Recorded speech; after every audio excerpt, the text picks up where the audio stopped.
Hello दोस्तों, मैं Shiva Loharia active and healthy India में आपका स्वागत है। और आज हम बात कर रहे हैं योग और प्राकृतिक चिकित्सा कैसे हमारे जीवन में सुधार लाती है और कैसे हम अपनी बीमारियों से योग और प्राकृतिक चिकित्सा का सहारा लेते हुए इन बीमारियों को तिलांजलि दे सकते हैं बिना किसी दवाई का सहयोग लेते हुए। तो अभी हम जब कोरोना के इस काल में चल रहे हैं और पिछले समय जब ये कोरोना हम पर हावी हुआ तो बहुत सारे लोग प्रताड़ित हुए, तकलीफ में आए और लेकिन निजात उन्होंने पाया जिन्होंने अपना जीवन प्राकृतिक की ओर बढ़ते हुए बिताया और योग के साथ अपने आप अपना जीवन परिवर्तन किया। तो ऐसे ही आज हम हैं डॉक्टर अर्चना शर्मा के साथ, जिन्होंने कोविड में अपने आप को कोविड के साथ रहते हुए भी उन्होंने अपना जीवन बदला और योग का सहारा लिया, जिससे आज वो पूर्णतः स्वस्थ हुई। तो उसके बाद बहुत समय बाद आज मैं डॉक्टर अर्चना जी से फिर मिली हूँ। तो आज हम उन्हीं की ज़ुबानी सुनेंगे कि कैसे उन्होंने इस कोरोना से मुक्ति पाई और कैसे उनके जीवन में बदलाव आया। तो आइए हम मिलते हैं डॉक्टर अर्चना शर्मा से।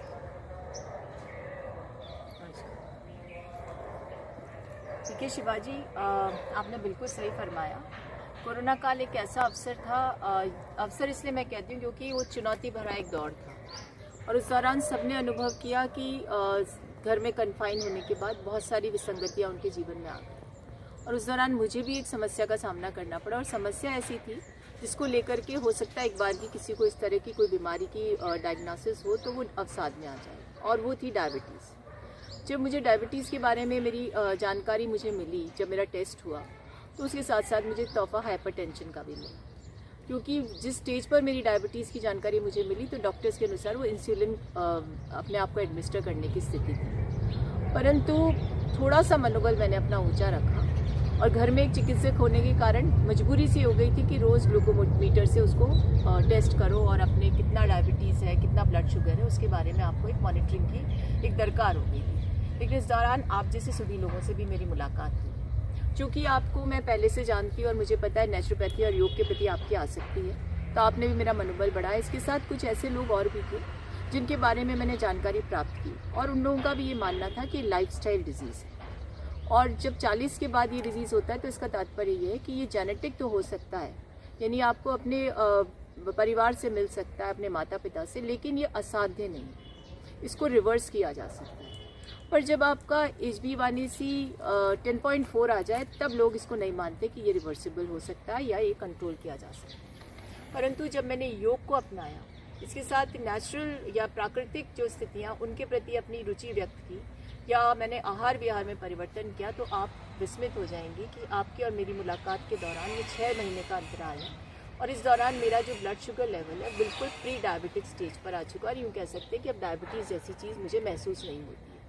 और निरंतर जब मैं टेस्ट करवाती हूँ तो मुझे पता चलता है कि मेरे जितने भी वाइटल्स हैं या यूँ कह सकते हैं जितने भी टेस्ट होते हैं ब्लड के, वो एकदम सामान्य व्यक्ति की तरह है। तो मैं समझती हूँ कि अगर आप अपने जीवन में प्रकृति के प्रति एक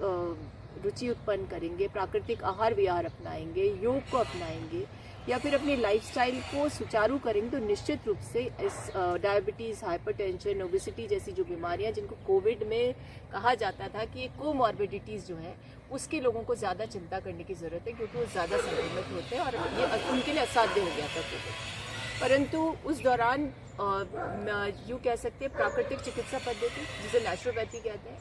योग और इसके साथ ही भारतीय खान पान जो है हमारा, जो रहा है पुरातन काल से, उसको अपनाने से मैंने इस चीज़ पर एक तरह से नियंत्रण पाया। बहुत अच्छी बात है। और आपने ये बताया कि आपको डायबिटीज़ 2 भी आपको हो गया था और आपने उससे आप बाहर निकल कर आए, तो वो एक कारण था केवल कि वो आपका मनोबल था और प्राकृतिक जीवन की ओर आपकी जो धारणा थी कि मुझे इस तरीके से ही अपने आप को स्वस्थ बनाना है। तो अभी एक और प्रश्न मैं आपसे करना चाहती हूँ कि आपको क्या लगता है, आप क्या संदेश देना चाहेंगी कि ये योग और प्राकृतिक चिकित्सा क्या पूर्ण रूप में सार्थक है कि हम इससे अगर हम इसके जीवन में अपनाएं तो हम अपने आप को स्वस्थ रख सकते हैं? बिल्कुल, देखिए मैं तो एक ज्वलंत उदाहरण हूँ आपके सामने। और जब आप मुझसे कहती थी कि अमुक अमुक योग मुद्रा में आप रहेंगे इतने मिनट्स तक, तो निश्चित रूप से आपको इसका उचित इसका प्रतिफल मिलेगा। हालांकि देखिए, हर चीज़ को प्राप्त करने के लिए, और वो भी ऐसी स्थिति में जब आपको एलोपैथी के माध्यम से या एलोपैथिक पद्धति ये कहती हो कि ये चीज़ें रिवर्सिबल नहीं है, तब आपको बहुत ज़्यादा पेशेंस की आवश्यकता होती है। और योग होता है वही पेशेंस सिखाता है, क्योंकि उसमें जिस तरह से हम योग मुद्राओं में रहते हैं वो अपने आप को अंदर से सुकून देता है, साथ ही साथ हमको हर चीज़ को सहन करने की शक्ति भी उसमें विकसित होती है। तो मेरा ये मानना है कि जब मैं डायबिटिक थी तब मेरा वज़न था लगभग 72 किलो और आज मेरा वज़न है 62 किलो, 10 किलो कम था। ये सिर्फ योग से नहीं, मैंने और भी चीज़ें अपनाई, जैसे कि मेरे खान पान को परिवर्तित किया। एक शेड्यूल लाइफ क्या होती है, क्योंकि सार्वजनिक जीवन के लोगों के साथ सबसे बड़ा मुश्किल काम होता है समय पर खाना खाना, और जब आप समय पर भोजन नहीं करते तो उसके प्रतिगामी असर शरीर पर देखने को मिलते हैं। और वही कारण था कि मुझे डायबिटीज़ का शिकार होना पड़ा। लेकिन जब मुझे समझ आया कि खाने पीने से आदमी ठीक हो सकता है और ये अच्छे आहार से हो सकता है, तो मैं समझती हूँ ये सबसे बड़ा संदेश आज मेरा होगा कि अपने जीवन में भारतीय भोजन पद्धति को आपको अपनाना चाहिए। मोटा अनाज खाना चाहिए, समय पर आप सब चीज़ें खाएंगे तो आपको कभी लगेगा नहीं कि आप शुगर के मरीज़ हो और आप मीठा नहीं खा सकते। मैं अमूमन सारे फल खाती हूँ, इसके अलावा मैं ऐसी कोई चीज़ नहीं है, सिर्फ मैं चीनी नहीं खाती हूँ, बाकी सब कुछ खाती हूँ। और इससे पहले दूसरी स्थिति थी कि खाना ही समय पर नहीं खाते थे। और मैं विशेषकर उन लोगों को एक संदेश देना चाहूँगी जो व्यस्त जीवन काल में अपने खाने के साथ कॉम्प्रोमाइज़ करते हैं, जाकर के कैफ़ेज़ में बैठ जाते हैं, सवेरे कुछ खाकर नहीं निकलते, उसके बाद अपने दिन भर के कार्यप्रणाली के बाद जाकर के और बहुत सारी चीज़ों को लेकर बैठ जाते हैं, इसे जंक फूड भी कहा जाता है, या फिर कैसे स्वास्थ्य के लिए हानिकारक वस्तुओं का सेवन कर लेते हैं। तो ऐसे में अगर आप अपने शरीर के प्रति चिंतित रहेंगे, अपने शरीर के प्रति उसकी जो मांग है उसको पूरा करते रहेंगे, उसे समय समय पर जिस चीज़ की आवश्यकता है भोजन के रूप में उसे देते रहेंगे अच्छे आहार के द्वारा, तो कोई बीमारी ऐसी नहीं जिससे आप बहुत ज़्यादा संक्रमित होंगे या जिसके कारण आप बहुत ज़्यादा पीड़ित होंगे।